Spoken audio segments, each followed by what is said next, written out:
자, 두 번째 인터뷰입니다.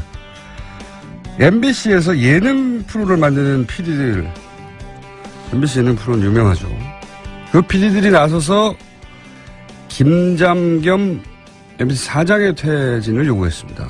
그러면서 공동성명을 발표했는데 이 공동성명 자체가 화제입니다. 성명 제목이 이제 그만 웃기고 회사를 떠나라 인데, 자, 웹툰으로 MBC를 비판했다가 그래서 해고됐다가 다시 소송을 통해 복직한 분입니다. MBC 예능국의 권성민 PD 전화 연결되어 있습니다. 안녕하세요. 네, 안녕하세요. 자, 예능 PD들 단위로 성명서를 발표했어요. 노조가 아니라. 이렇게 따로 예능 PD들이 모여서 성명서를 발표한 이유가 뭡니까? 지금 저희 예능 PD 말고도 이제 사실 거의 대부분의 직군들이 다 이제 나서서 성명을 발표하고 있는데요. 예, 예. 직군별로 이렇게 하는 이유가 뭐냐 이거죠? 네, 그러니까 방송사란 조직 자체가 뭐 워낙 조직이 다르면 완전히 다른 회사를 다니고 있는 것처럼 느껴질 정도로 되게 다양성이 많은데, 그래서 그만큼 저희가 경험하는 회사의 탄압이나 이런 상황들에 대해서도 좀 많이 다르고요. 근데 이제 노조라는 단일 창구로 통해서 이렇게 얘기를 하면 그런 다양성들이 많이 희석이 되잖아요. 그래서 그렇죠. 아하. 예, 저희들이 좀 자발적으로 우리 얘기들을 좀 했으면 좋겠다라는 공감대들이 많이 지금 형성이 돼서 그렇게 지금 이어지고 있습니다. 알겠습니다. 저도 이제 성명서를 봤는데 성명서 같지가 않더라고요.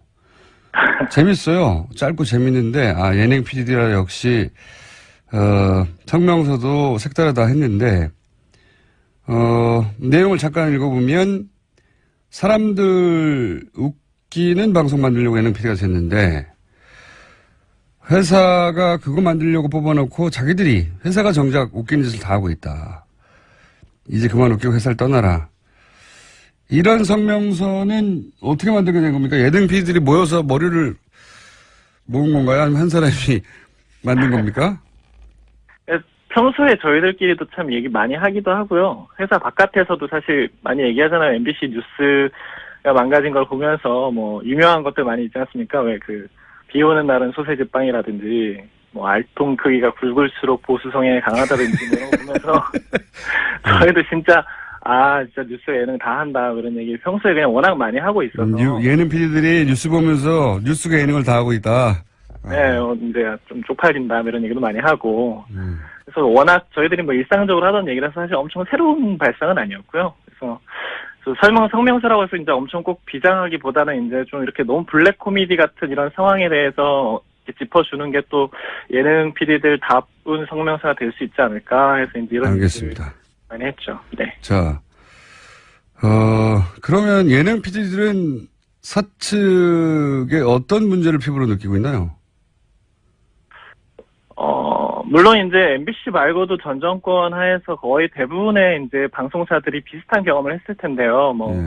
표창원 의원이나 아니면 이승환 씨나 이렇게 좀 정치적으로 이슈가 됐던 출연자들을 쓰는 거는 이제 거의 불가능했고요. 지금처럼 김어준 씨 같은 분도 MBC에서는 절대 쓸 수 없는 사람 중에 한 분이죠. 근데 뭐 이런 거 이제 사실은 MBC뿐만 아니라 다들 비슷한 상황이었을 거고, MBC 같은 경우에는 저희 사내 아나운서들 같은 경우에도 사내에서 저희가 아나운서를 캐스팅하려고 해도 파업에 적극적으로 참여했던 아나운서들은 절대 방송에 나가지 못하게 많이 해놨거든요. 그래서 사내 아나운서, 사내 직원들조차. 네, 그렇죠. 그러니까 저희가 뭐 이런 아나운서가 우리 방송에 적절하고 필요할 것 같다라고 얘기를 해도 다른 이름으로 이제 와요, 항상. 그동안 뭐 이제 엄청 유명했던 간판급 아나운서들, MBC 아나운서들 되게 많이 나갔는데, 다 이런 이유고, 나가신 분들 같은 경우에는 뭐 저희가 예능 화면에서 뉴스 보도 자료 사진 같은 걸로 쓰려고 해도 그것도 못 쓰게 하고. 그래서 뭐 그런 섭외 간섭 되게 일상화되어 있고요. 그 다음에 실질적으로 제작비 같은 것도 굉장히 많이 압박을 심하게 하는데, 진짜 타사 예능 프로그램 제작비에 비하면 저희가 정말 말할 수 없는 숫자를 가지고 계속 제작을 하고 있거든요. 그래서 하도 압박이 심해가지고 뭐 저희는 이제 코디 하나 줄이고 카메라 하나 안 쓰고 이러면 뭐 10만 원, 15만 원씩 아껴요. 근데 그러고 있는데 저희가 이제 임원들은 뭐 성과급 파티하고 뭐 이제 연봉 인상했다 이런 얘기 들으면 이제 되게 어이가 없고 화가 많이 나죠. 아니 뭐 정치적 성향을 가진 혹은 노조 활동을 했던 이런 분들의 출연을 막는 것은 그나마 이해가 가는데 예능 예산을 줄이는 이유는 뭡니까? 저희도 그게 이해가 잘 안 되는데, 예.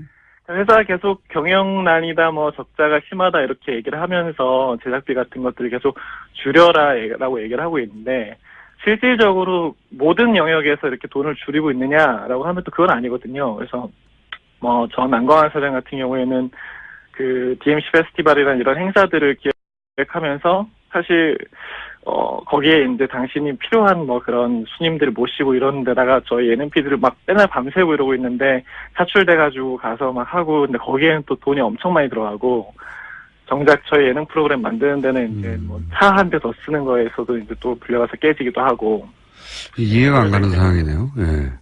그렇죠. 저희도 그 방송국의 경쟁력은 프로그램에서 나오는 건데 프로그램 예산은 줄이고 행사 예산은 늘리고 뭐 이런 얘기인 것 같은데. 네네. 그거 참 이해가 안 가네요. 그러면 혹시 본인 프로그램 예산만 줄어든 거 아니에요? 능력이 없어가지고? 예능국 전체 예산이 다른 예능 PD들도 같은 얘기를 합니까?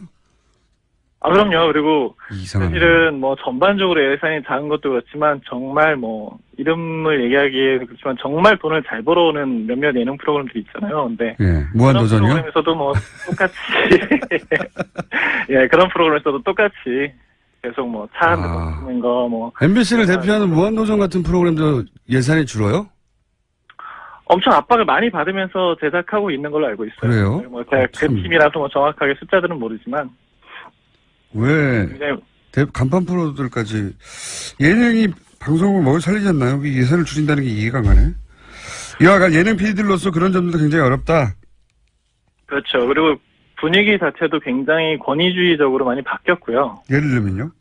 그러니까 뭐 저는 이제 사실은 되게 안 좋아지기 시작했을 때부터 일을 시작해가지고 저희한테는 되게 전설 같은 얘기지만 MBC가 엄청 좋았던 호 시절에는 이게 막 상향식 의사결정 구조가 엄청 활발했던 회사다. 밑에서부터 의견이 올라와서 결정되는 게 많았다. 뭐 이렇게 마음에 안 들면 PD가 이렇게 국장하고 싸워서 의견 표출할 수 있었다. 뭐 이런 얘기들이 막 전설처럼 들려오는데 지금은 까라면 까야 되고 네. 네. 말 안 들으면 뭐 갑자기 프로그램 뺏기고 그냥 엉뚱한 그냥 프로그램 없이 책상 지키고 앉아야 됐어야 되는 일도 많고 물론 보도국이나 이런 데서는 막 스케이트장도 보내고 뭐 저기 수원으로 영업부서로 막 쫓아내고 이런 일도 많죠. 예능은 그 정도까지는 아닌데 당장 그냥 프로그램 안 맡기고 그냥 예능국 책상에 앉아있게 하는 경우가 되게 생각보다 많은 거죠. 그래서 뭐 권위주의로 따지면 예능뿐만 아니라 뭐 임원들한테 인사 제대로 안 한다고 까이는 건 굉장히 비일비재한 일이고 네, 군대도 아니고 이제 예능 기획안 프로그램 같은 거 프레젠테이션 할 때 내용이 아니라 뭐 임원들 앞에서 좀 자세가 불량했다. 옷차림이 그게 뭐냐. 옷차림. 뭐 이런 걸로 이제 는 되게 그런 분위기를 되게 좋아하시는 것 같아요. 이게 회사가 이래야 회사지 뭐 이런 분위기가. 지금 경영진들이 그렇다. 예. 네네 그렇죠. 알겠습니다. 근데 그래서 지금 예능을 비롯하여 MBC 노조의 각 직군별로 사내 구성원들이 사장 퇴진을 요구하는 목소리가 나오고 있다고 하는데 사장 퇴진을 요구하는 이유를 예능 PD 차원에서 설명하면 어떻습니까? 예능 PD 차원에서라기보다도 일단 지금 MBC 상황 전체가 굉장히 많이 망가져 있잖아요. 예. 네, 이제 얼마 전에 사장으로 취임한 김장겸 사장 같은 경우에는 사실은 MBC가 이렇게 많이 망가지게 된 사실은 거의 근본적인 사람이거든요. 그러니까 이명박 정권 때 본격적으로 MBC 장악을 시작했을 때 사실 뉴스에서부터 시작을 한 거잖아요. 근데 이제 그때 그분이 정치부장이었거든요. 그래서 정치 관련된 뉴스들에 대해서 정권에 좀 비판적인 뉴스들은 이제 다 까내리고 뭐 그런 식으로 해서 이제 보도국장이 되고 쭉쭉쭉 올라와서 보도를 쭉 점령했죠. 그래서 제일 유명했던 건 저희 세월호 보도 때 유가족들 보고 깡패라고 불렀던 분이시죠. 이제 그분이 사장이 되셨으니. 자, 그러면 저희가 시간이 네네. 1분밖에 안 남아서 그럼 MBC 구성원이 바라는 뭐 MBC 뉴스 데스크에 대한 자괴감도 있을 것이고 이명박 박근혜 정부를 거치면서 MBC 내부 구성원들이 느낀 좌절감도 있었을 텐데 MBC 구성원이 원하는 해법은 뭡니까? 어떻게 해결되기를 바랍니까? 1분 내에 설명해 주세요. 해법 자체는 간단하죠. 일단 당연히 현 경영진들이 즉각 책임을 지고 퇴진하고 지금 해직 언론인 선배들 6분, 그리고 100여 명이 넘게 지금 부서에서 유배되어 있는 동료들이 이제 바로 돌아올 수 있도록 즉각 조치되는 것이 가장 1차적인 해법이고요. 그다음에 장기적으로는 공영방송 소유구조 개선에 대한 법안이 올라가 있습니다. 그래서 정권이 사장을 임명하고 공영방송 소유구조를 가지는 것들을 이제 방지할 수 있는 법안이 올라가 있는데, 그게 박근혜 전 대통령 탄핵 전에도 이미 올라가 있었던 거거든요. 그 당시 이제 새누리당이 그걸 막아가지고 계속 통과가 안 되고 있었는데, 지금 야당이 입장이 된 입장에서 방송장을 그 사람들이 얘기하고 있는 게 좀 웃긴 상황이죠. 그래서 그 법안이 올라가서 좀 공영방송 지배 구조 자체가 좀 개선이 되는 방향으로 갔으면 하고 있습니다. 다시 한번 시간 마련하겠습니다. 감사합니다. MBC 연구국 권성